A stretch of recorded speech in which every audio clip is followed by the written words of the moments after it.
Yun guys, magandang araw na uli sa inyo, no? May nagawa na nga pala tayo ditong 32 inches na LED TV, Smart TV. So, ang pinalitan natin, yung karaniwang nasisira sa kanila, lagi-lagi naman ay itong backlight strips. So, ang pinalitan natin ay tatlong backlight strips. Tatlo po yan. So, akala ko kasi dalawa lang yung backlight strips nito. So, tatlo pala. Ayan, pinalitan po natin sila ng tatlo. Kaso, ang pilit po natin ay yung mas matibay na, yung po tinatawag namin concave. So, yun ang po yung kinabit natin, factory cut po ang nilagay po natin dyan. So, mas matibay po ngayon yun. So, nakabit natin. Ang problema, ayaw pong gumana ng kanyang supply. O yung po tinatawag nating inverter. So, naglagay po tayo ng panibagong inverter nito. Ayan, ito po yung nagsusupply sa backlight na nilagay po natin dyan sa TV na yan.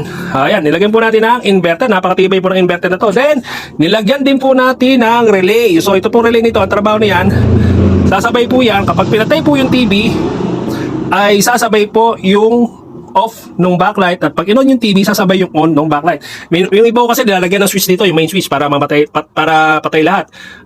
Kung may sira kayong TV, padala nyo lang po dito, dala nyo lang po dito sa Dizon Electronics Repair Shop by Doc Edwin. Dito lang po yun sa Ilongboy, Bukawi, Bulacan. Okay, so hanggang dito lang po. Ito po ulit si Doc Edwin nagkasabi sa inyo ng ingat and God bless po sa inyong lahat. Bye bye.